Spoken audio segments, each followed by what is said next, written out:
We're here in the Wolk Gallery putting the finishing touches on the exhibit, and you may hear some banging and clanking in the background. Those are my colleagues who are getting things ready for the opening in just a few hours. Our exhibit is called Reach, and that word for us signifies the fact that our projects are reaching out into the community. And from the very beginning we've been focused on public sector work. That is, projects that are commissioned by local government, state government, colleges and university, public sector schools, and so forth.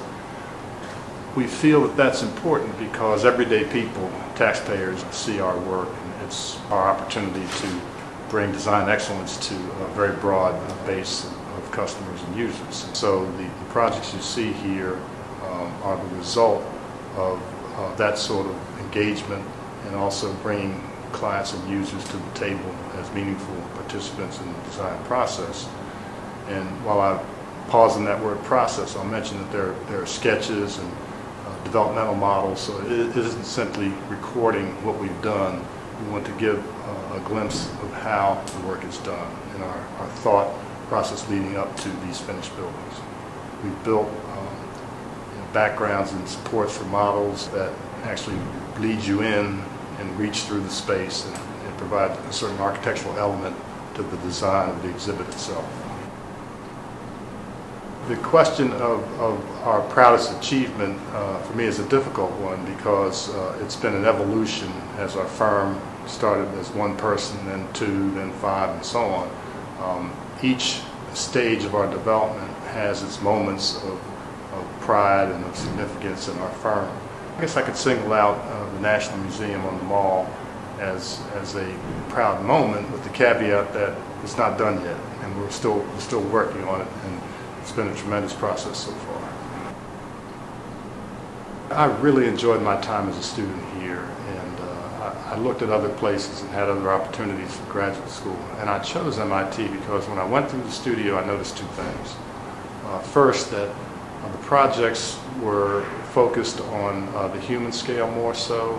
They weren't monumental projects. Many times there were housing projects and planning projects of that sort, but also that the students were very friendly and open, and the studio environment seemed very welcoming. And those two things stuck out to me, and when I got here it really did pan out that way, where I had very successful and energetic interaction with students and faculty, and the projects I think were ones that made a difference in people's lives, everyday people, and it really is a connection forward to our firm as we continue to do the kind of work that we studied here many years ago. About 6 years ago I started conversations with Dean Santos and Young Ho Chang, the department head at the time. They were interested in infusing more of the professional perspective into the curriculum. And I was very interested in doing the same. And so we had common goals that students should have some exposure to what it's like to build a practice and to be a professional out in the real world. At the end of the day, design doesn't get done unless you have a practice and a method and a process that is profitable and allows you to keep your doors open and engage clients in a meaningful way. As I came back to teach, the natural tendency is to make comparisons to when you were a student. And one of the things that I saw was that there was a paucity of diversity here in the school, especially if you're talking about African Americans. That is something that I want to work on with Adele and Nadir. It takes an effort. Getting the diversity and opening up opportunities for a broader range of students doesn't just happen if you wait for it to unfold that way. You have to be assertive about it, because with such a small profession, it doesn't occur to bright young students in an urban setting that I want to be an architect, because they don't see many. As an example, the profession of architecture is only 2% African American, for instance.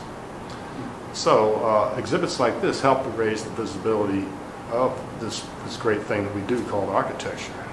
And having someone like myself as a role model might encourage young people to pursue this wonderful career.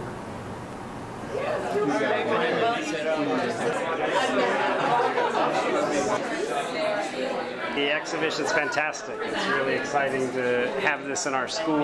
It's just put together beautifully. I mean, it's really, really well done. A lot of people work very hard to make this happen. I'm one of Phil's classmates from MIT. I love the exhibit. I've always watched his work. I watched him as he began to become the quality architect that he is. The one thing I commented to him tonight was what I like about the work of his firm is how they are able to incorporate light and color and how it makes them dance together. I wanted to talk about these study models that are behind me. What I really love about this kind of model is that they're made from such provisional materials. This is just cardboard and little pieces of wood and foam, but what you see here is people really thinking in 3 dimensions. I had Phil as a teacher in the professional practice class, which was really informative and really helpful. I learned a lot in that.